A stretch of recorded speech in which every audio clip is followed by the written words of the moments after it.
Hey everyone, Beano Nintendo here, and ever since Twitter user FarmerChad posted this terrible Smash Bros. Reboot roster online, there's been a big old trend of other people posting their own reboot rosters to extremely mixed results. Now, for as many issues as I have with FarmerChad's roster, I do at least understand what he's going for here. A roster that scales back the celebration of gaming aspect of Smash Bros. To a more first-party focused affair, and trims down the overall roster size to focus on revamping and modernizing long-running veteran characters, which, on paper, I like. I just also think that 40 characters might be scaling things down a bit too much, and that having only 2 newcomers prior to DLC isn't really gonna get anyone excited. So let's fix some things right away. First of all, let's go with a starting roster size of 53 characters. That's around the size of Smash 4's roster, so I think it'll do a good job of trimming some of Ultimate's fat without feeling like a huge downgrade in scope, and it leaves room for plenty of newcomers once you've got all of the essential Smash characters. Real talk though, this roster template was made by Voyager back in 2023, and I tried my hand at making my own roster with that template all the way back then with, interesting results. Yeah, my personal biases carried me a little too far with this one. 6 indie game characters, no Wii series reps, cutting Ridley and K. Rool after they'd been demanded for years? Yeah, this wasn't it. Listen, I never want my Smash rosters to be 100% based in predictions. I always try to keep some element of surprise and picking my own personal glup shittos, but I can at least try to be semi-realistic and make some compromises. So that's what I'll be doing today. Come join me as I fix this wreck of a roster, but first, let's roll intro. My name is Beano Brown and I'm proud to be getting content out in Minneapolis. With Steven and Deku and Daily the Cat, you'll sure have a good time and that is fact. So if you want a place for awesome videos, head to my YouTube page, I'm Beano Nintendo! Alright, well, here it is. This isn't a bit, this is the full final roster, and while you might not agree with it 100%, putting it side by side with the one I showed you earlier, it's very clearly a compromise and an improvement. So, that's it! Until next time, this is Beano Nintendo signing off. Back in the 90s, I was in a very famous TV show. Fine. I'll explain my choices. So, starting off, we have the original 12 from Smash 64, which consists of iconic characters relevant to Nintendo to this day, with a ton of potential for moveset reworks and reimaginings, legacy picks from more obscure franchises that still deserve to be recognized, and it wouldn't feel like Smash Bros. Without, and Jigglypuff. Look, I considered cutting her, but if I'm bringing the other 11 back, I guess I can let her tag along too. She is Smash's first joke character after all. Then we got a few more characters here to represent their franchises. Marth for Fire Emblem, Shulk for Xenoblade, Olimar for Pikmin, Pit for Kid Icarus, Inkling for Splatoon, Little Mac for Punch-Out, and Isabelle for Animal Crossing, who I chose over Villager just because she has a more defined personality that can be played into. All of these are Nintendo series with multiple entries, and most of them are still getting new titles to this day, but even those that aren't could still use some tune-ups in the moveset department. Pit could definitely use a wider variety of weapons, instead of using his bow for all of his tilt, smash attacks, and aerials, and Little Mac probably needs to be reimagined from the ground up, since his current incarnation in Smash just ain't working. Instead of the KO punch system he currently has, he can gather stars over the course of the match, and use them to fuel his specials, some of which can be pulled from other Punch-Out boxers to make them less generic than his current kit. Luigi and Ganondorf are the only characters that would have ever been considered semi-clones or clones or echoes or whatever that are included on my roster, but both of them are getting reworked to such an extent that you can't really call either of them clones of any kind anymore. Luigi borrows tricks and tools from the Luigi's Mansion series, and Ganondorf, believe it or not, uses moves that he actually uses in his boss fights across the Zelda series.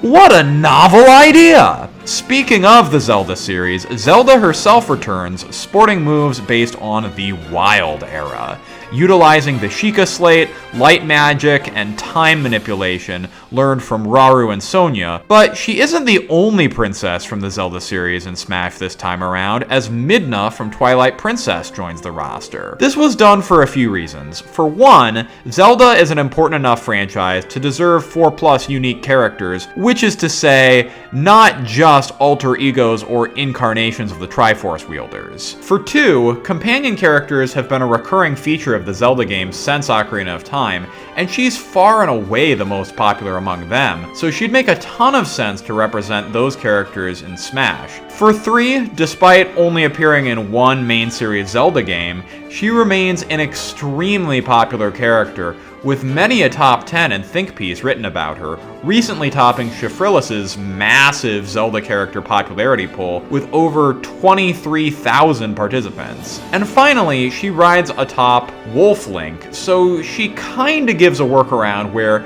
even though I'm cutting Young Link and Toon Link, there are still technically 2 playable Links on the roster. You may think that other Zelda characters are more deserving, but personally, I think that she's the best choice. But whoa, I can't be talking about Zelda before Mario, that's crazy talk! In addition to Mario and Luigi, you get returning characters Peach and Bowser, and finally goddamn Toad! Peach is getting a rework to play more like her Showtime self, so she can finally release Toad from his Neutral B prison and let him join his Super Mario Bros. 2 co-stars in Smash with a power-up based moveset. He won't be going alone though, as Pauline makes the jump to playable, as she is to the Switch and Switch 2 generation as Rosalina was to the Wii and Wii U generation. Paper Mario also makes his Smash debut, pulling largely from Thousand Year Door, and more or less being treated like he's from his own series like Wario is. And speaking of Wario, he's back of course, though this version of him seeks to better marry the versions of him from Wario Land, Where, World, and everything else in between. Wario's games all take place within the Mario universe, which is also the case for Donkey Kong, who's joined by K. Rool, who took back his place as the main villain of the Donkey Kong series as of Bonanza, and a new take on Diddy Kong, who's teamed up with Dixie as sort of a mix between Ice Climbers and Pyramithra, the two having very similar movesets, but with a fair few differences, like Dixie subbing the peanut gun for a bubblegum gun, and twirling her hair for her up special instead of relying on a rocket barrel. Down B swaps between them, but the other Kong still follows behind as an NPC. Diddy and Dixie have been a duo ever since their debut in Donkey Kong Country 2, and Brawl was originally going to have both of them on the roster, so I think this new take on the Kongs is fitting for a reboot. The Kongs aren't the only 2-in-1 character concept though, as we also have Pearl and Marina from Splatoon 2 joining the roster. Splatoon is one of Nintendo's fastest growing series, so it only makes sense to add a second character from it, and while everybody and their grandma is saying that the character will/should be Octoling, that personally strikes me as a very boring choice, given how many other Splatoon characters with actually defined personalities there are. To me, the real icons of the Splatoon series are the Splatfest hosts, and while Callie and Marie are busy as an assist trophy, and Deep Cut might be a bit tougher to implement as a 3-in-1 fighter, Off the Hook is arguably more popular than either of those groups, and really has nothing holding them back. I see Marina playing more or less like how people expect the Octoling to play, using Splatoon 2 weapons as opposed to Inkling, who mostly uses weapons from Splatoon 1, because Marina represents order, so she's not gonna get too out there with her moveset. Meanwhile, the Die Antwood looking ass Gremlin Pearl represents chaos, so I imagine her fighting in some really unconventional ways, lobbing a ton of bombs all at once to do serious damage but also waste all of her ink, aiming a splat charger at the ground to launch herself upwards, and bashing her opponents over the head with the roller until it flies off the handle and rolls off on its own. Pitching two new swap characters probably calls into question what I'm doing with the old ones though. For Pyra/Mythra, I replaced them with Rex, since he was initially going to get in instead of them anyway, but had to be cut because having his blades follow him around would have been difficult to program. But now Future Redeemed exists, and he was given a completely overhauled moveset with twin swords that serves as an homage to Pyra and Mythra without directly involving them. I personally think this is a better representation of the Xenoblade series than including Noah and or Mio from 3 like everyone is expecting, because Rex has now played a major role in Xenoblade 2 and 3, whereas those two have only served a major role in one game. Plus, I think we're long overdue for a heavyweight with twin blades, and Noah and Mio just seem boring moveset-wise by comparison. The other swap character is Pokemon Trainer, who I opted out of including entirely. We already have Pikachu and Jigglypuff representing Gen 1, and with such limited roster slots, I want to prioritize representing the entire history of the Pokemon franchise instead of giving a single generation more love. So Lucario and Greninja make a return as consistent secondary mascots for the franchise since generations 4 and 6 respectively, alongside newcomer Meowscarada to represent Gen 9.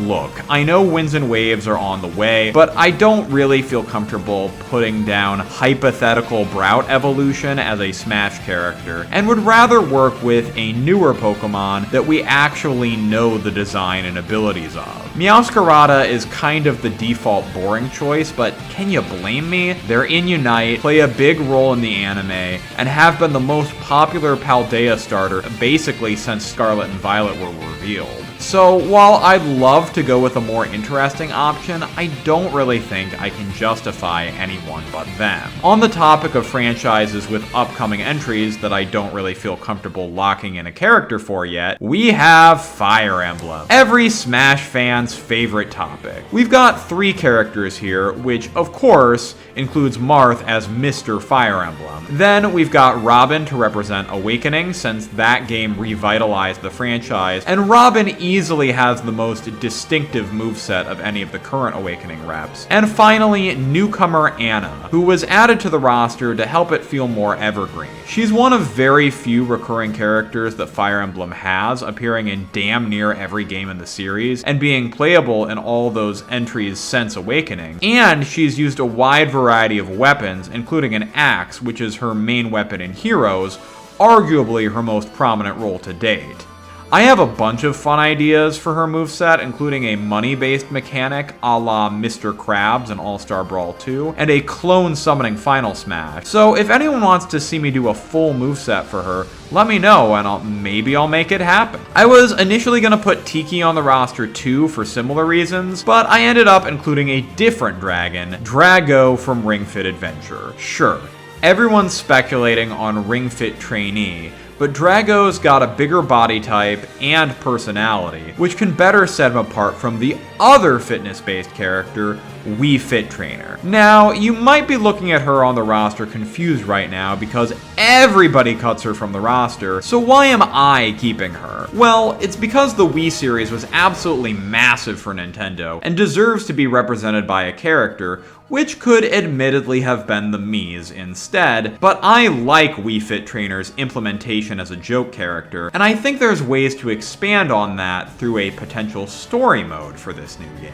In a similar boat, we have Mr. Game & Watch and r.o.b, who, I'll be honest, are 2 of my absolute favorite Smash Bros. Characters because of how Sakurai and the team took these random, undefined retro characters and fleshed them out in totally insane ways. Mr. Game & Watch went from a generic silhouette to an amalgamation of nearly every Game & Watch game, who canonically has no concept of good and evil. Wild stuff! And their interpretation of r.o.b is even weirder, taking an NES peripheral and making them the effective main antagonist of Brawl's story mode, who sacrificed his own people before joining the side of good to atone for his sins, is an utterly baffling choice, but it's one that's always gonna stick with me. Brawl r.o.b might honestly be one of Nintendo's most complex and well-written characters, so I can't bear to cut him given that legacy. Alright, what series haven't I talked about yet? Well, there's Kirby. Meta Knight and DDD return to represent that series, along with the pink puffball himself. If I had slightly more character slots, I'd add Bandana Waddle Dee too, but as it stands, I think these three do a great job of representing the Kirby series, especially prior to Return to Dreamland, where Bandana D really cemented himself as the fourth mainstay. As for our other spacefaring series, Metroid only gets Samus and Ridley, who I thought was important to return given how frequently requested of a character he's been since Melee, and Pikmin sees a newcomer in the form of Ochi from Pikmin 4. Pikmin's a big enough series now that I think it probably deserves another rep, and Ochi is not only popular, but his unique body type means he'd feel inherently different from Olimar, which can't really be said for the likes of Louie or any of the Pikmin 3 or 4 captains. Our final first-party rep is Ayumi Tachibana from Famicom Detective Club. Sakurai considered her for a spot on the roster all the way back in Melee, but scrapped her due to a lack of relevance outside of Japan. Well, now her games have remakes that released internationally, and she even got a brand new game back in 2024, Emio the Smiling Man. Now, a lot of people would prefer Emio himself as a playable character, but Ayumi has more of a legacy behind her, so I think she's a more realistic option to represent the series. And now onto the third parties.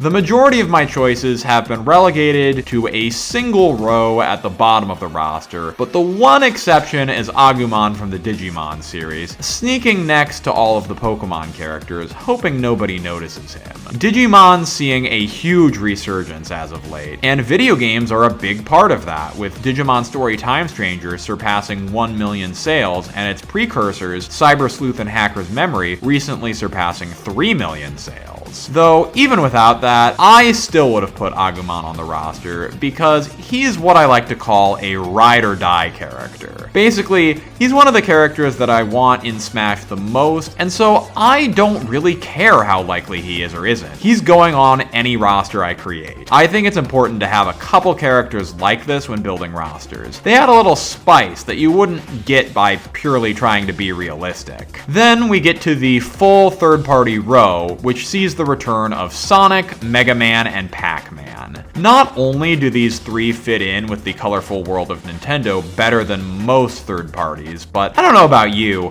when Sakurai shared this screenshot during Smash 4's development, I thought, this is peak. If they stopped adding third-party characters here, I'd be happy. Not knowing how much more insane things would get later on. Then we have Snake. He's the original third-party rep, and while he's not as clear of a fit for Smash Bros. As the other third-party veterans, his inclusion in Brawl is what led me to play M-rated games for the first time, so he's got some personal value to me. Also, I'd just love to get codec calls for all of these characters. I know Colonel's Japanese VA died, so that does make things tricky, but they could always just not record any new codecs for Colonel and introduce a fourth character like Naomi or someone else to show up for certain calls. Then we have my other ride or die, Travis Touchdown from No More Heroes. Of all the characters on the roster, he's the one that I want the most, but he's also the least likely.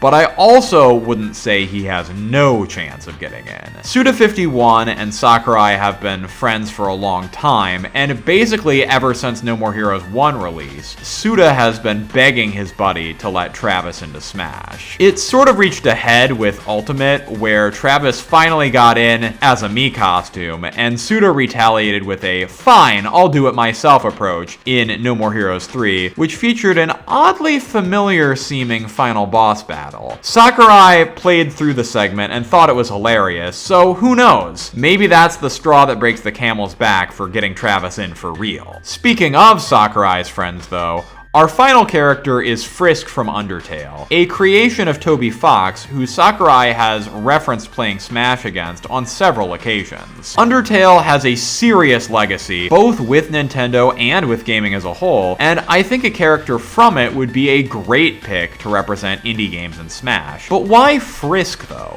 Why not Sans or Chris? Well, I released a whole video on that very topic that you can watch right now. Well, not right now. You should probably take the opportunity to like and subscribe first. Maybe support me on Patreon for as little as $1 a month to get your name on the screen like these lovely people and vote for future video topics. You know, just something to think about. Even if you don't though, I'd appreciate your comments. I know everyone has a different take on this topic, and I'd like to hear both what you think about my choices for a reboot roster, as well as who you'd personally pitch. I will say 53 is a hard number to cut down to, and there were a lot of veterans who just barely didn't make the cut, so I'm curious how many of those characters would have made it in for you. Anyway, until next time, this is Beano Nintendo, signing off.